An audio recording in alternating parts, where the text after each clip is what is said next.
Tonight, as you sit here listening, there is a presence around you that cannot be ignored.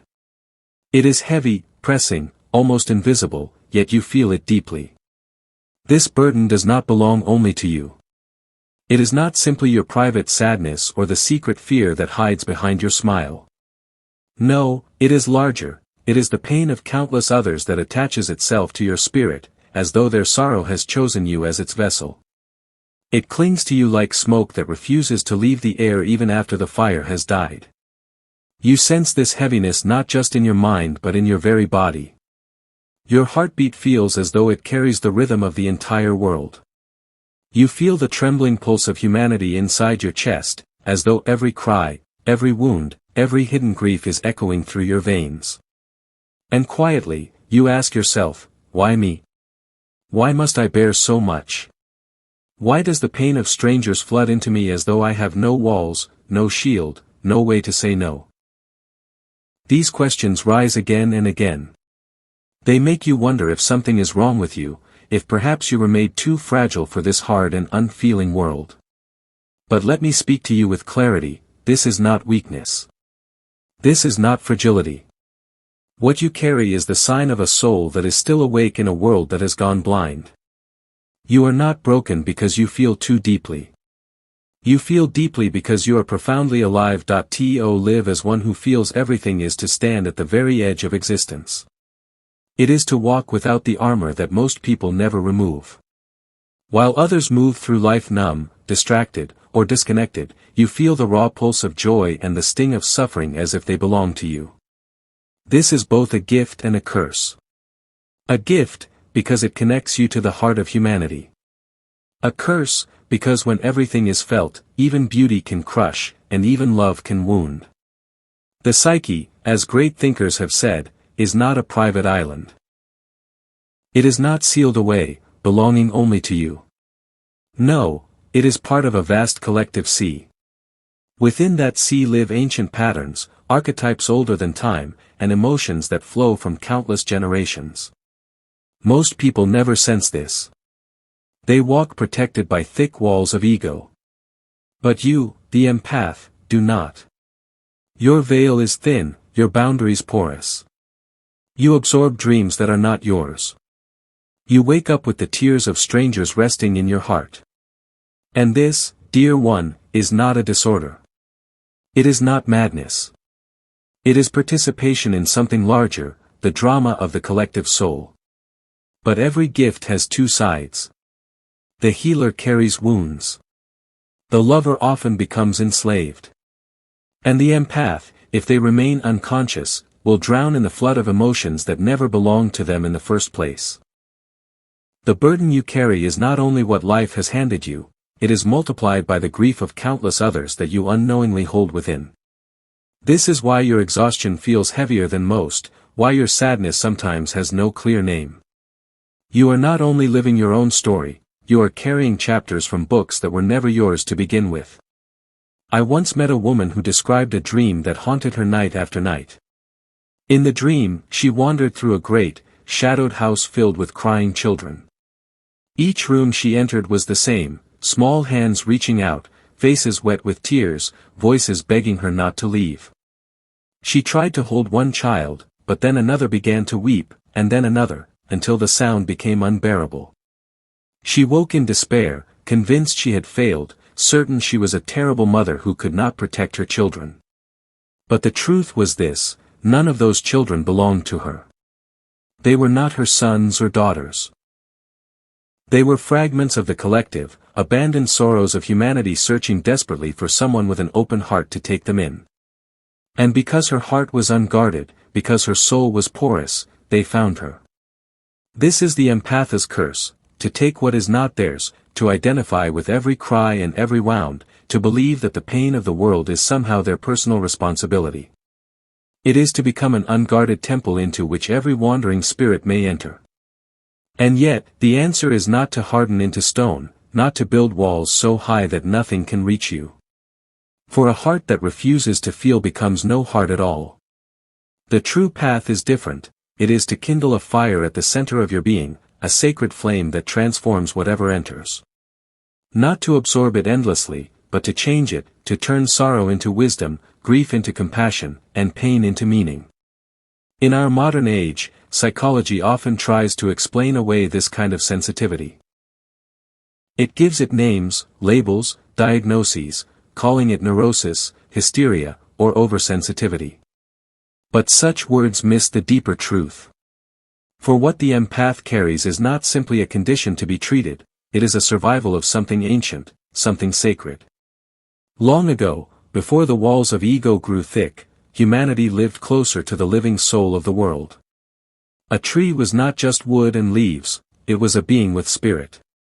A river was not merely water moving toward the sea, it was alive, carrying memory and voice. The early human did not simply look at the world, he participated in it. His heart and the world's heart were intertwined. Most of us today are cut off from that state. We live behind walls of reason and distraction, safe but numb. Yet the empath has never fully lost this ancient way of seeing. They remain close to the primal connection, able to feel the life of things, able to sense what others have forgotten. And because of this, they suffer greatly. What once was a way of life has become, in this modern world, almost unbearable. But within this difficulty lies a hidden possibility. For what feels like weakness is actually the trace of a forgotten wisdom. The empath's sensitivity is not a flaw, it is a reminder. It whispers of a time when human beings were not cut off from nature, from each other, from the soul of the world.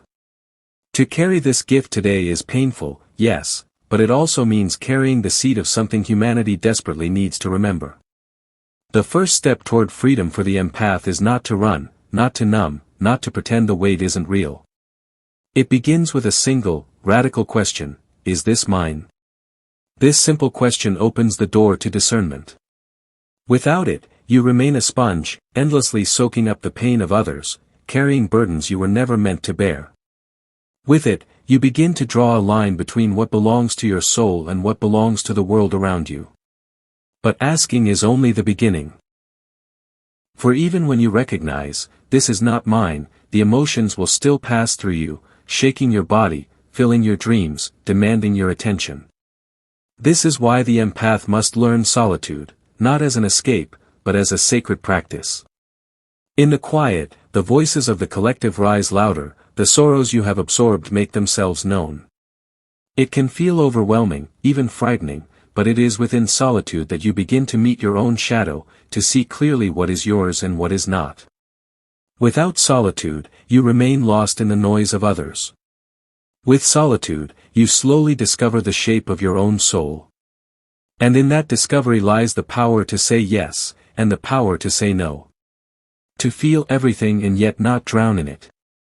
To carry compassion without losing yourself in endless identification. This is where the empath begins to understand boundaries. Not walls that harden the heart, but edges that define the self, sacred lines that allow you to love without being consumed, to feel without being destroyed. For the empath, the journey forward demands a new kind of courage, a sacred selfishness. Not the selfishness of ego that hungers for power, wealth, or control, but the selfishness of the soul that longs to be whole. To live this way is to honor your own being, to guard your center as carefully as you would guard a flame in the wind. True compassion does not mean drowning with the drowning. It does not mean carrying every burden until your back breaks. Real compassion means standing firmly on solid ground, strong enough to extend your hand, steady enough to guide, but clear enough to know that another's suffering is not yours to absorb. Think of the archetype of the wounded healer. Many empaths are drawn to this path, sensing in themselves a deep capacity to heal because they have suffered so much. But here lies a danger: if you mistake your wound for your identity, you will never step into your true power. You are not defined by the brokenness you have felt. You are defined by the capacity to hold it, to witness it, and to transform it.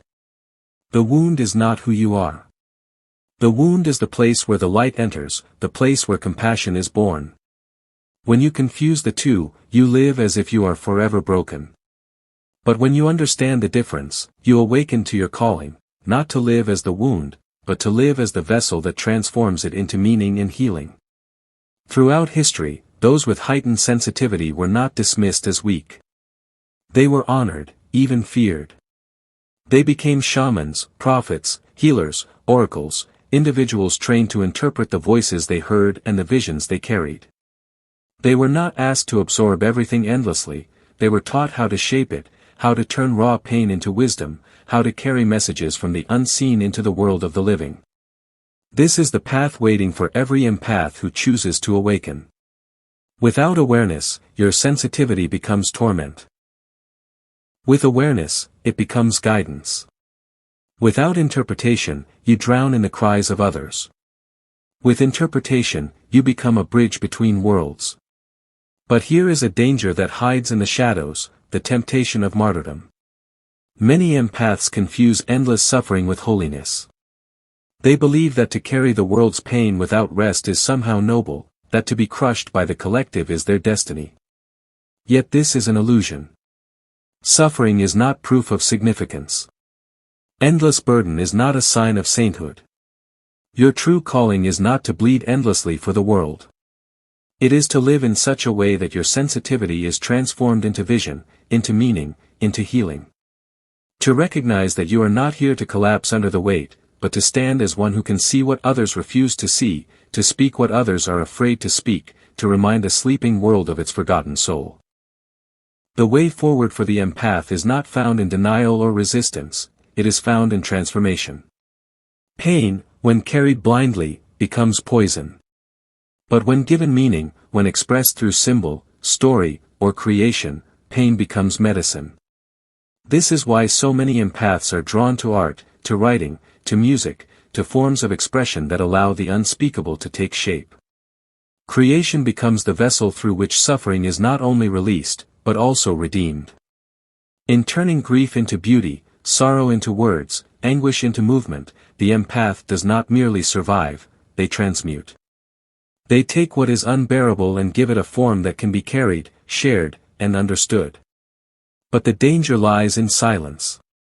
When the empath hides their sensitivity, when they bury their gifts, the weight grows heavier. Unexpressed pain rots within the soul. Unspoken visions eat away at the heart. To refuse creation is to let the burden become chains. To embrace creation is to discover freedom, to transform private agony into collective wisdom. Do not believe the lie that your joy betrays your calling.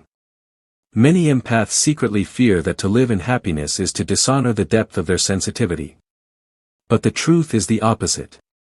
Joy is not a betrayal, it is a purification. Joy restores balance. Just as sorrow connects you to the wound of humanity, joy connects you to its wholeness. To reject joy is to deny half of the soul.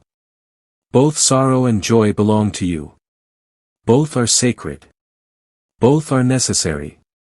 Why, then, were empaths given such fragility in a world so harsh? Why must their hearts remain open when so many others survive by closing theirs? The answer is hidden in the very design of the gift. For in an age where the world has grown numb, the empath remains proof that humanity still has a living soul. Your task is not to carry everything until you break. Your task is to remind others of what they have forgotten. To awaken them, not by preaching, but by living in truth with what you feel. You are not called to save the world by absorbing its pain. You are called to reveal the world to itself, by being conscious of what flows through you. The unconscious empath collapses under the flood. They mistake the weight for their identity and are crushed. But the conscious empath learns to stand, to hold, to transform. They become a bridge, between the private and the collective, between the visible and the invisible, between human and divine. The burden will not disappear. It will never be easy. But when carried with awareness, when honored with meaning, it ceases to be a curse. It becomes a sacred weight, a responsibility that does not destroy you, but shapes you into what you were always meant to be. And so, my friends, as we close this journey together, I ask you to remember one thing above all: the curse was never only a curse. It was the call of the soul, a secret invitation into depth. To feel everything is heavy, yes, but it is also holy. When sorrow enters, do not drown. Ask what symbol it carries. When fear presses against you, ask what archetype seeks recognition. When loneliness surrounds you, remember it is not isolation, it is evidence of your connection to the whole. You are not asked to become stone. You are not asked to die beneath the weight of others. You are asked to live consciously, to hold the fragments of sorrow long enough to place them into the fire of meaning. That is the true alchemy of the empath, to take what seems unbearable and transmute it into wisdom, story, symbol, song. And so I bless you tonight. May you walk with courage into the cavern of collective sorrow. May you set boundaries without guilt, knowing that to refuse drowning is the highest form of love. May you honor your tears, not as weakness, but as offerings of the soul. And may the weight that once bent your shoulders become the very wings that lift your spirit toward wholeness. For in truth, you were never cursed. You were chosen, to remember, to feel, to awaken.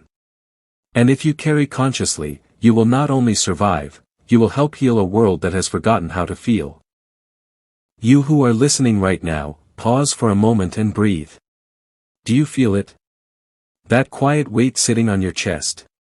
That heaviness you cannot name. It is not only your sorrow. It is the grief of countless souls pressing against your spirit. You sense it because you were born open. And though the world may call it weakness, I tell you tonight, it is a gift. You are an empath. You feel more because you were meant to remember more. When others walk protected by walls, you walk with a veil so thin that every hidden current passes through. That is why you cry for strangers. That is why you carry dreams of shadows you have never met. And though it feels like madness, it is not. It is participation in the great drama of existence. But here is the truth, what is unconscious becomes fate. If you do not know that what you feel may not be yours, you will live as if condemned to endless sorrow. The burden will grow heavier, not because life has cursed you, but because you have confused the world's grief for your own. I tell you now, you were never meant to drown in it. The way is not to harden into stone, nor to close your heart. The way is to build a fire in the center of your soul, so that whatever enters you is transformed, not absorbed. Yes, you will still feel. But you will feel differently. You will ask, is this mine? You will learn to sit in silence until your own essence reveals itself. And from that place of rooted strength, you will finally distinguish your voice from the noise of 1,000 borrowed sorrows. Understand this, compassion is not drowning with the drowning. Compassion is standing on the shore, strong enough to lower your hand and lift another. To do this, you must first know the ground beneath your own feet. So hear me, your tears are not weakness, they are offerings. Your sensitivity is not a curse, it is initiation. And when you carry with consciousness, you become not victim, but alchemist. You turn sorrow into wisdom, despair into symbol, pain into meaning. The world has grown numb. The world has forgotten how to feel. That is why you are here. You are the reminder.